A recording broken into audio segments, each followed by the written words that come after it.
Ladies and gentlemen, the One Piece! The One Piece is real!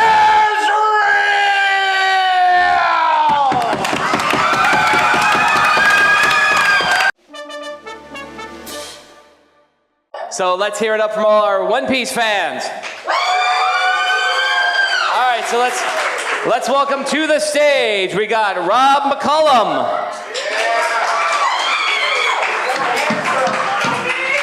All right. Daniel Baugh. I hope I did. Hi, everybody. Bruce R. Elliott. Our Bruce. R. Bruce Elliott. Uh-oh. Right?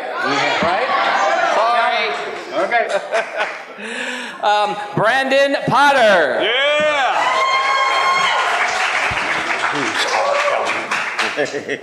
John Gremillion. Gremillion. I even told him how to pronounce it. And Sean Hennigan. Let's hear it up for the One Piece cast today. Welcome, folks. That's Sean Hennigan, by the way. Sean Hennigan. It's an E instead of an A. Yeah. Oh. It's a little weird. Sorry. No, that's all right. So, we're going to talk a little bit about One Piece. We're going to get to some questions here, but we definitely want to hear from all these folks in the audience, and of course, you guys up here. So I want to just kind of jump right into it. One Piece, great show, a lot of great characters. Just go quickly across the board here. How do you embody your characters? What gets you into that role? Where are we starting? I'll start down here. All right. I guess we should also say who our characters are. Yes, in case anybody of knows. I played Doflamingo, Don Quixote Doflamingo.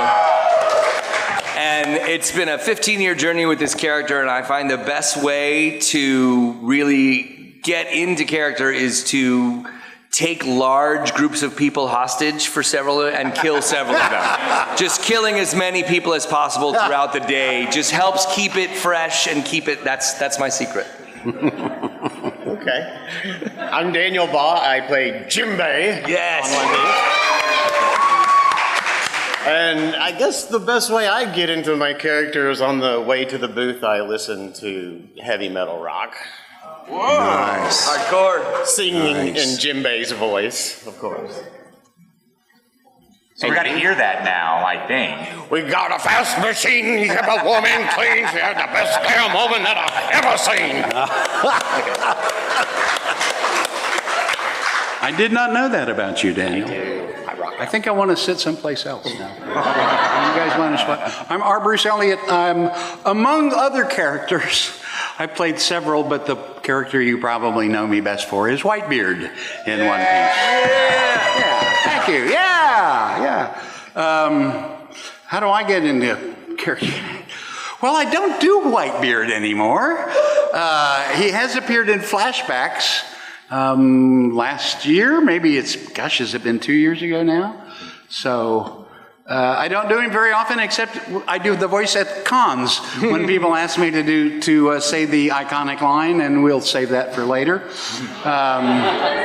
But basically, I just try to get my voice down here just about as low as it can be.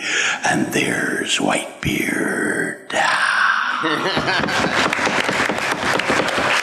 Thank you very much. Thank you. Hey, what's happening, everybody? I'm Brandon Potter, and I play Shanks. And I just, to get into character, I just think one thought before I go into the booth. I just say to myself, Brandon, when you own the world, you're always home. Hey, everybody, I'm John Gremillion, and I play Hawkeye Mihawk, Warlord of the Sea and world's greatest swordsman from One Piece. And thank you. When I first went into the studio to play that role, do the first scene 20 years ago, I didn't know what voice to give him. I was very confused about what to do, but I had just seen a Harry Potter film, and I thought about Professor Snape. And how intimidating he is and how over it he is, right? and I just took that kind of voice, and I took away the British and kept it very sly in my nose, like a snake, someone who doesn't care about a thing because he's just above it all. That's how I got into it. Mike said that'll work. Let's go with that. Mike McFarlane was directing, and so whenever I'm going into the booth, I just remember. All he does, really, I love this role because he doesn't have to scream very much. He just shows up every couple of years and goes, hello, I'm a badass, goodbye. That's all he does. I was in the movie Stampede, and I said, oh, I'm going to be in Stampede. I had 2 lines. They consisted of, I'm here, goodbye, I don't care, he leaves. So all you got to do is when you go into the booth, go, nothing matters, you're above it all. Who cares? I'm not getting paid. Bye-bye. That's it. Hey there, I'm Sean Hennigan. I play Goldie Roger and Ben Beckman in One Piece. For me, it's always just the visual that I see when I first go into the booth if I'm meeting a new character. And of course, with Goldie Roger, he's on a ship. He looks like a giant guy, and Mike McFarlane, the director, said, what we want to kind of steer away from the sort of classic pirate sound. And I went, what do you mean? You don't want him to sound like this? And he went, oh, no, I guess we do want that. So that's how that one came about. And then for Ben Beckman, when I just looked at the picture, he just reminded me of Clint Eastwood in Dirty Harry. Oh. You're going to need a bigger warship, punk. So make my day. You guys have all been, I'd say we've been working on the show for quite some time now, right? Yeah. Obviously. Lots of arcs, lots of characters come, gone, return, new characters coming around. What characters outside of your own have you enjoyed maybe working with the most? Who are your favorite characters? And even some of your favorite arcs in the long history of this particular show? I'm fighting for Skypiea, y'all. It gets a lot of hate, and I think it's big, and it's imaginative, and it's fantastical, and you do get a lot of critical information for the show. That's my story, and I'm sticking to it. Well, I mean, the interaction that R. Bruce and I have our characters is just fantastic. Oh, yeah. Yeah. So it's been really that's probably my favorite. Yeah. I'm a little worried because I think if the show goes on for too long, when I have my final battle with Zorro, I'll be in a wheelchair. Zorro!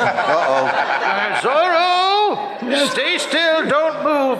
Yes! Throw a blade at him or something. Yeah, Tell him to get off go. my lawn. I don't know how that's, but I'm hoping, this is my hope. I do not know a thing about what they're going to do. But I know they're going to have a final battle one of these days. And my wish, personally, is that Zorro will be so good at that point that he will be able at one moment to get the better of Mihawk, and he has a chance to kill him, but instead, he just marks him the same way he marked him, and they call it a draw. Ooh, nice. Oh, I like that. That's my hope. That's good. Sending it up. I'm also fairly certain there will be some kind of final big boss battle, and I'm thinking that Doflamingo is just going to wait in jail until it's all over, and then when everyone's like beat to crap and exhausted, he's going to come strolling out and be like, I'm in charge now. I also want to start the rumor right now, based on true facts that I know absolutely, is that when they finally uncover the One Piece, it will be the first Dragon Ball, and the universes are connected.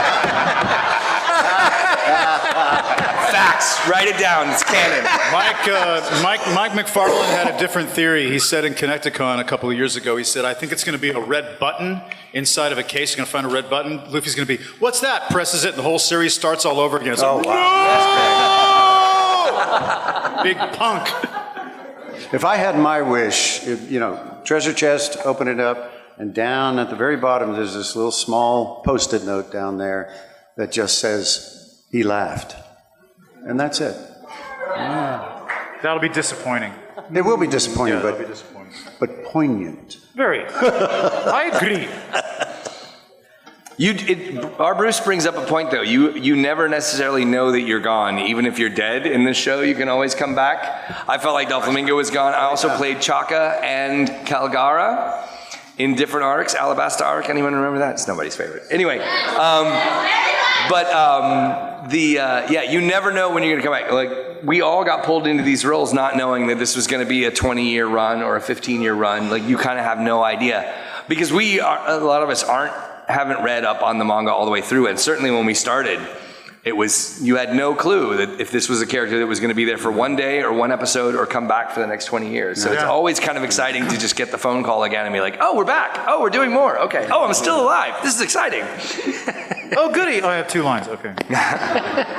So, as you were saying, like 20 years, right? The longevity of the series. And obviously, all the panels we talk about, the writing, the cast, all these things come together. What is it that you find that the fans, outside of the writing and the cast and the characters, why in your eyes, you have all these interactions, what do you think why the fans take the most away from it? What do they take? It got them through lockdown during COVID. They binged it. That's right. Yeah. That's why thank God I have something to watch all day, every day. No, I'm kidding.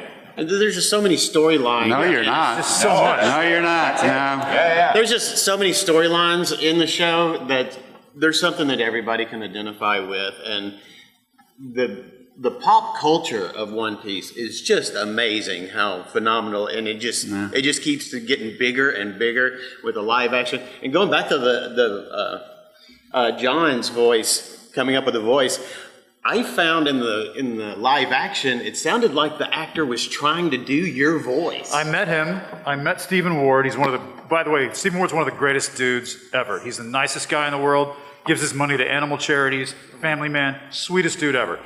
Met him at a con in Saudi Arabia. Wow. And I went up to him in the hotel lobby and I said, "Hi, Stephen. My name's John. I play Mihawk in One Piece in the anime." And he went, "Really? Oh my gosh, I'm nerding out." I said, "You're nerding out." So then, but he told me that when he was preparing for Mihawk, he watched the anime, heard my voice, said, "I want to honor that, but I want to give my own flavor to it." So he listened to it for a while, and then he thought about Scar in Lion King, and added a little bit of that flavor. Jeremy Irons British to it, and then he just took it from there, and he did an amazing job. And he did. Yeah, he did. Excellent. And again, talking about the love of this, we got a lot of people in here. Let's hear from some of the fans, huh? Yeah. So we're going to go right around here. Definitely. Guys, if you have a question, just put your hand up. I will make my way around. Okay, general question for... Okay, sorry. I'm a bit nervous. Okay. We're just normal people. We don't bite. Okay. I do. Okay. Only when asked. Okay, so speaking of the live action One Piece, for the characters that haven't shown up yet, who do you believe, actor-wise, would fit your characters? I know there's a funny one out there of Ryan Gosling as, like, Dolphy. Gosh, He's got the abs for it. So yeah, who should play your character in the live action when it comes around? That's the question, wow. right? Yes. Huh. Jack Black. I can see that. I don't know why that pops in my head. That or Danny DeVito. He'd be a good Jimbei. That'd be awesome. I mean, if any of the creators are watching this on the live stream, I am more than happy to audition for the part of Doflamingo. He is 7 foot tall and his abs have abs, so I don't know that I'm going to get that call, but I'm willing to try. No, who's really? I mean, you need Dolph Lundgren from like 20 years ago to play. Yeah. He would be the one, but I don't know who's got that physique now. Maybe some Olympic swimmer. Someone that's got those free eternal there's like summer a abs. Skarsgård that's super tall and blonde. Oh, yeah. Oh, Skarsgård could be good. Skarsgård would be a good Dolph He'd be Lundgren. good. He'd be good. I'm thinking he'd have to bulk up quite a bit and be a better actor, at least a little bit. The Rock could play Whitebeard. Oh, there you maybe. go. The Rock could be Whitebeard. Yeah, he could do the Whitebeard.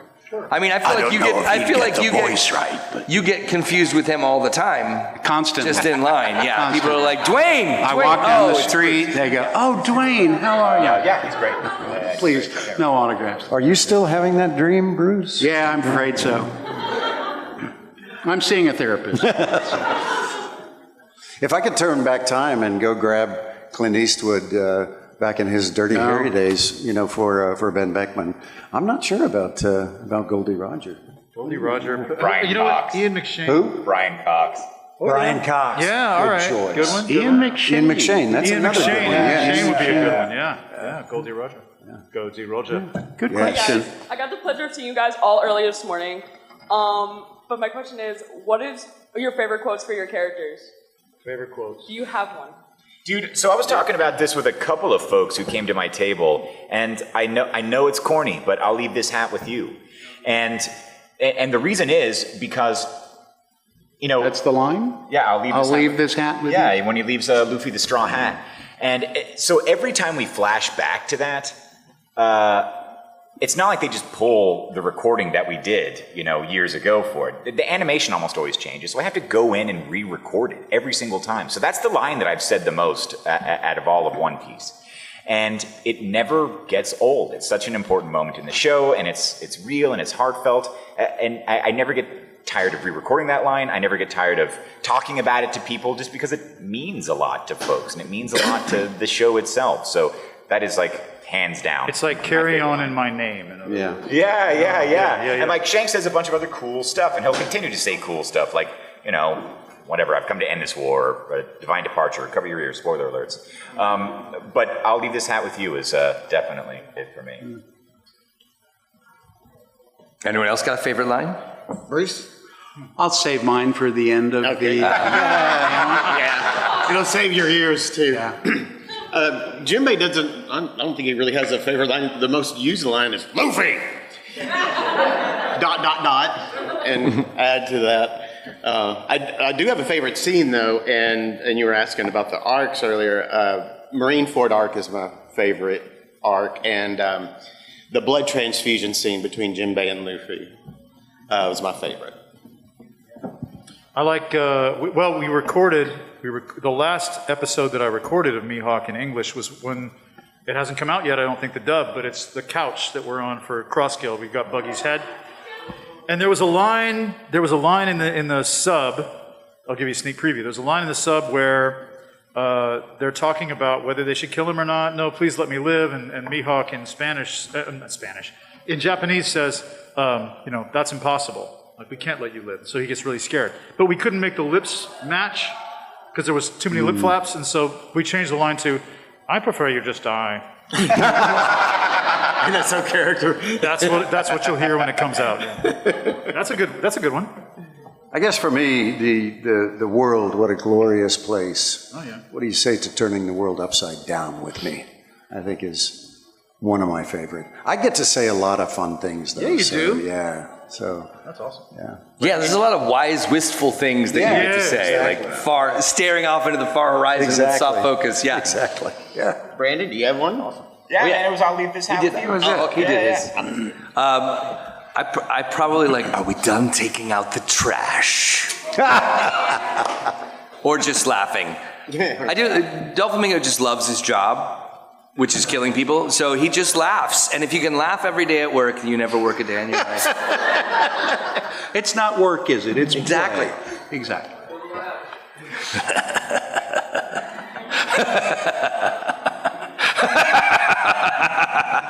And then it goes on for 2.5 minutes because they use it over the cut into the transition. So it's an ab workout. That's why his abs look that way. If you laugh for that long, it's really good core workout. Just keeps being... Y'all do laughs in our character? just a group out. All right, do your laugh.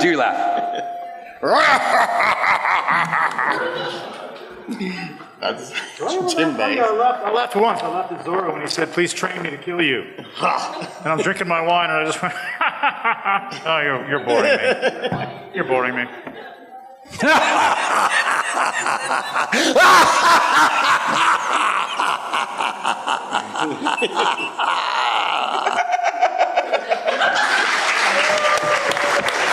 Solid.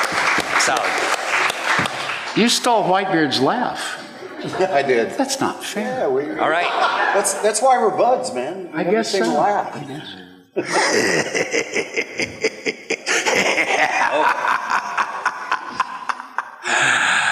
Yeah, okay. Next. I'm so nervous. Hi, I love all you guys so much. Your characters are fantastic. Thank you. Thank you. What is your favorite thing about your characters? Favorite thing about Favorite thing? I like the duality of Shanks a lot. That he is so kind and genuine and generous, and also can apparently unleash incredible violence. And I think both of those things at existing in one person are really, really fascinating. I also feel like that's why you're perfect for this character, because the same can be said of you, Brandon. Anybody?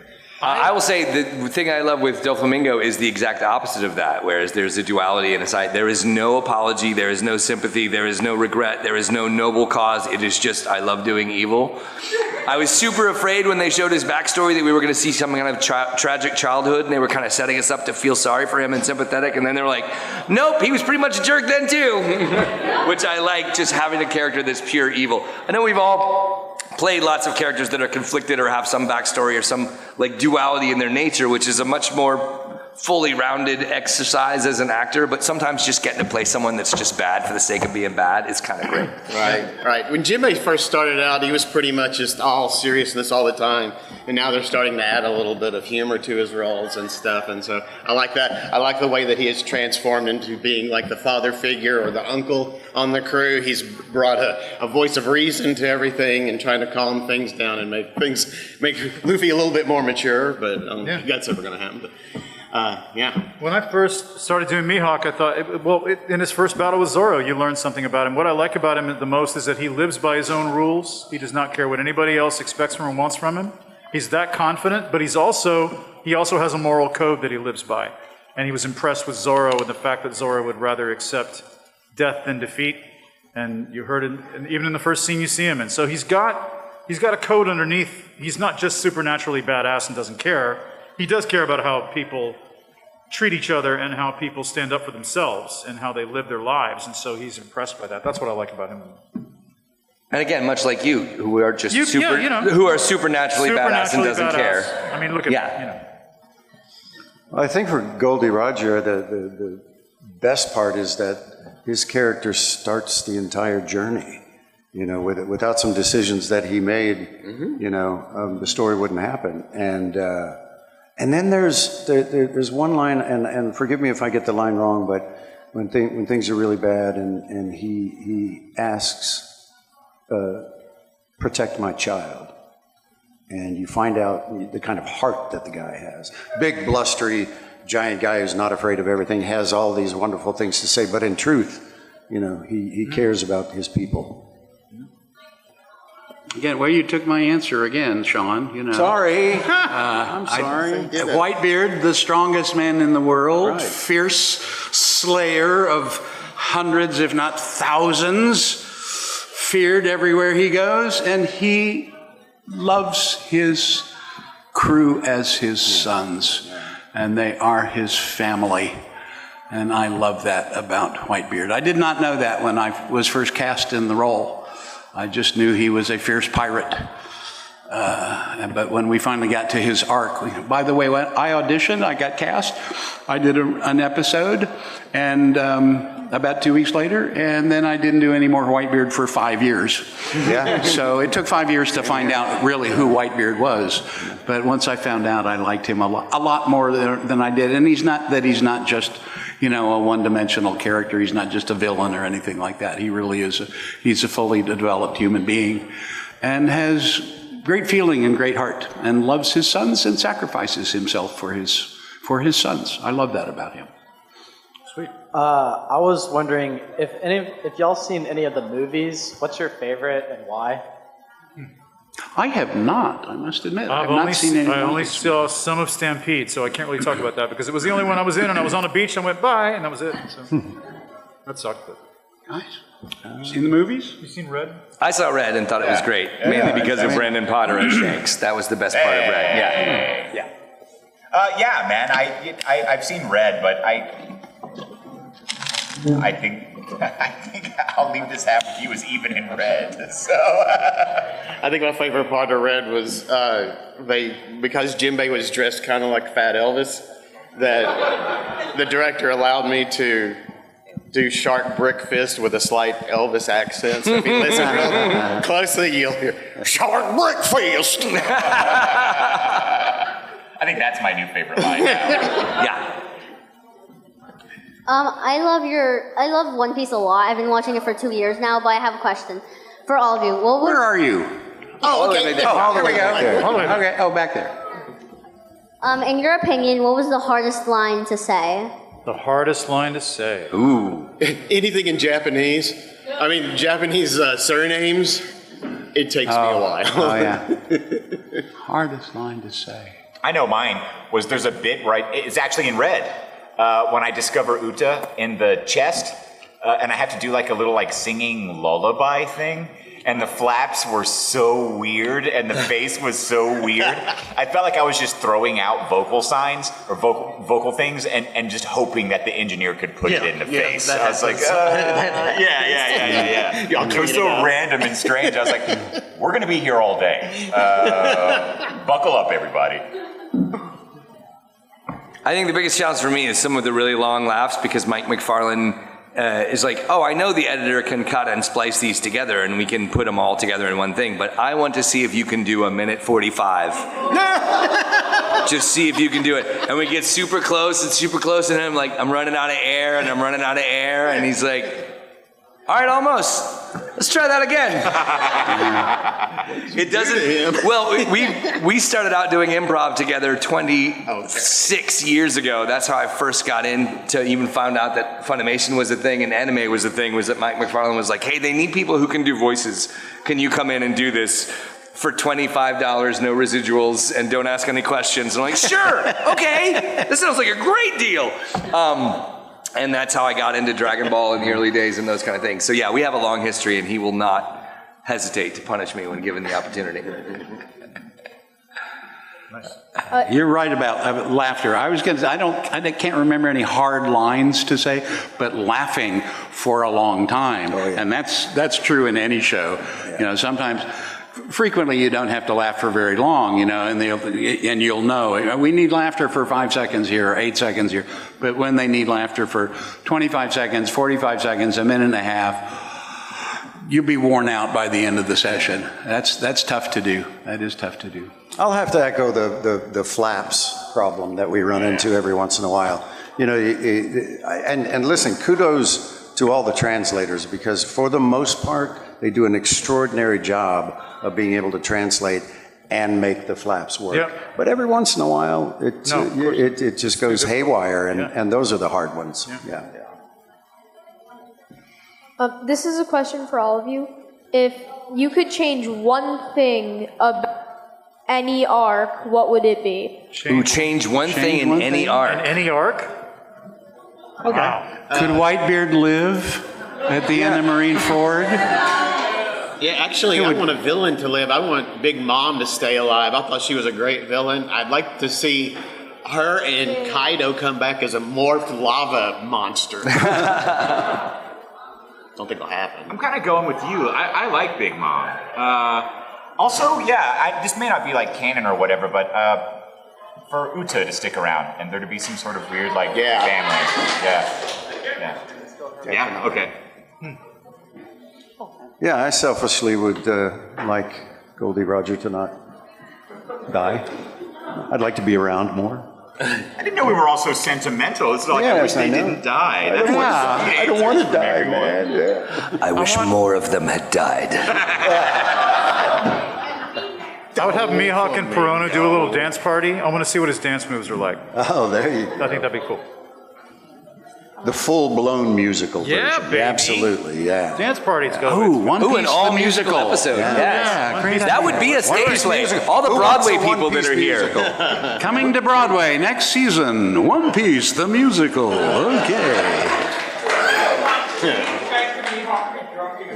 In my hand. There you go. That would be fun. So what now? Hi, Chopper. You got a question? Oh, me to get drunk? So we gotta really get drunk. cool to meet all you guys. I hold One Piece really near and dear to my heart. I think you guys do amazing. I read the whole thing in like 2 weeks in like a blind like rage like a couple months ago, and I fell in love. And so my question is, if you had to play a different character, who would you think would be like the most interesting for you to play? To fight? In One Piece. If you had to play a different character than the one you played? Most interesting to play? I'd like to play Luffy, actually, you know. I would have had a lot more work. And my vocal cords wouldn't want me to play Luffy. No, probably not. Nope. I'd do another character. I would do Mihawk. Really? Yeah, so I could show up and then. Don't you dare. Don't take that away from me. I think I'd like to do Blackbeard. He's another villain I love. Good stuff. I'd like to play Buggy. That would be the biggest challenge. Oh, Buggy would so be much fun. fun to play that role. I want to change my answer. Yeah. Crazy. I think I'd like to play Nico Robin. Interesting Is that choice. weird that I want that? Yeah, no, You go with it. Yeah, thanks. Go with it, man. Yeah. I just want to be Ian Sinclair in everyday life, so I would want to be Brooks if I could, but yeah, I just want to be him all the time. There you go. Trafalgar Law would be fun to play too. He's fun. Sure. He's cool. Yes, sir. Who do you think would be the best voice actor for Emu? For who? Emu. Best voice actor. What was the end of that? Can you repeat the Repeat that, question? Mike. Hold on, Mike. We didn't hear the end of it. Mike with the mic. Repeat that question because we couldn't hear it all the way up here. Or you can repeat it, either way. Yeah. Who do you think would be the best voice actor for Emu? For Emu. I don't know. I don't know. Don't know. Wait a minute. Who do you think would be the voice actor? Yeah, The best voice actor? You don't know? What kind of voice is it Emu? Emu? What kind of voice do they have? What kind of character are they? Wait a minute. Wait a minute. Lemu, Emu, the ostrich? Yeah, so we don't Seriously? know the gender. Yeah, so maybe someone like kind of androgynous or something like that. Or I don't know. Who would be good for that? Man, I have no idea. You might have stumped everyone. You've stumped us, man. That's a good question. All right, over here. Not a clue. My question is for Brandon. Basically, my boyfriend and I have this ongoing debate about whether Shanks will turn out to be evil or not. I feel like his heart is pure, and he feels like his words could have like double meaning, and we want to know what you think about this conspiracy. Okay, I've thought about this. Yes, thank you for bringing the conspiracy theories. Because anyone who's come to my table, I've asked about that. And I would like to bring up as many conspiracy theories as possible in the time that we have left. If this place doesn't erupt in a riot, I will consider this panel a failure. So yes, the Shanks is evil thing. So there's a few different variations on it. Someone mentioned an evil twin conspiracy theory. So I don't know about that. I can tell you this about Shanks being evil. It would break my heart if that were the case. Which may be why Oda would do that. You know what I mean? Just to really hurt the fans a little bit. Yeah. But I just don't think so. I think that's a pun intended red herring.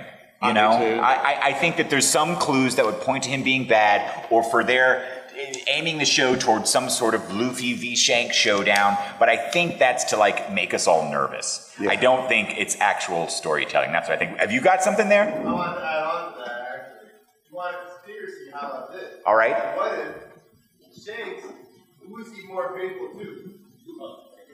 Who is Shanks more faithful to, Luffy or Roger? What if Roger just told him that the ultimate test has to be he has to fight whoever he deems worthy, whether it be just an exhibition fight or a fight to the death? Okay. Will he honor it for Roger or Luffy? That's kind of dope, right? Like, who thinks that is like viable? Show of hands. Raise your hands if you think that could actually. We got some of these. Okay. All right.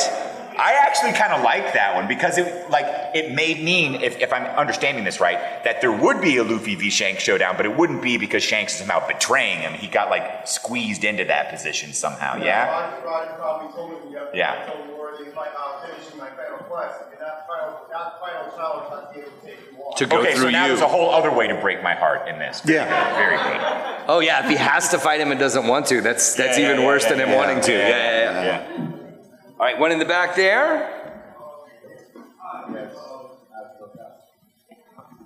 Hi. Speaking of the Shanks versus Luffy thing, I was actually talking to a friend of mine a while back about this because I figured if they're going to be emperors, then they're likely going to have to fight for the One Piece.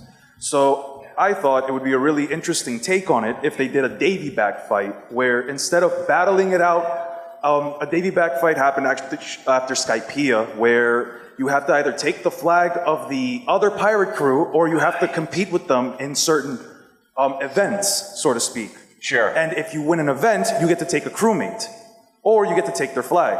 Yeah, it just becomes a big episode of Wipeout at that There point. you go. Yeah, exactly. This is great. No, I love it. I kind of like that better because like the stakes are a little bit lower, but I kind of don't like it more because the stakes are a little bit lower.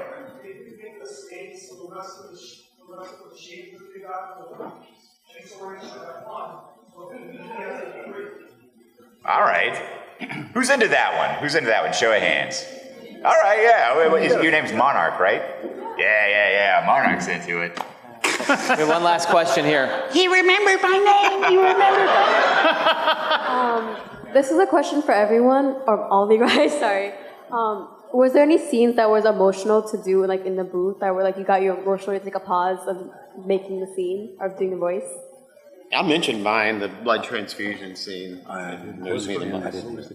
If there were any scenes that were like sort of genuinely Emotionally that got you. Scenes that got you when you were recording them. Uja dying. Yeah, that one, like, I actually did feel sad. Most of the time I'm just pretending, spoiler alert, guys.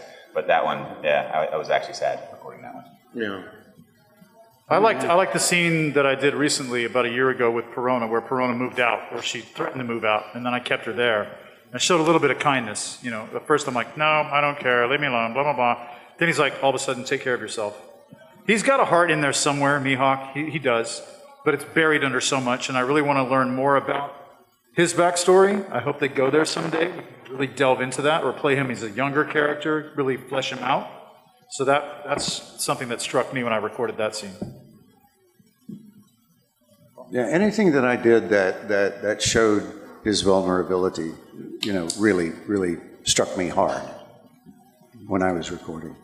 It taps into that weird thing that we all have of, we think that we got this, you know, I'm big and strong in the world, and then all of a sudden life kind of slaps you around a little bit, you know, and I think we've all been through that, so it's always good to be able to tap into that when you're recording those type of scenes. Excellent. Thank you so much. Ladies and gentlemen, we're out of time. If you still have any other questions for the cast here, please make your way down to the One Piece tables there. And one last... Take us home. Take us home, Bruce. Take us home. I don't need that. No, he doesn't. You have to take it away.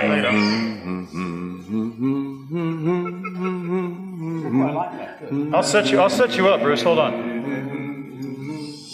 Ladies and gentlemen, the One Piece! The One Piece is real!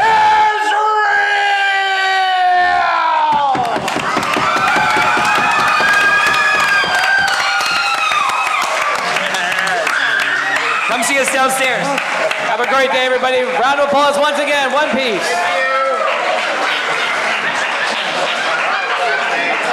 This is Erica Harlicker-Stone, and you're watching Fandom Spotlight. Yay! Make sure to like and subscribe. Do it right now. It's free. You don't have to pay anything. I don't know why you aren't doing it. Seriously, I'm gonna keep saying it until you do it. Ugh. Okay, thank you. Yay! Remember to have fun and follow your fandom. Bye!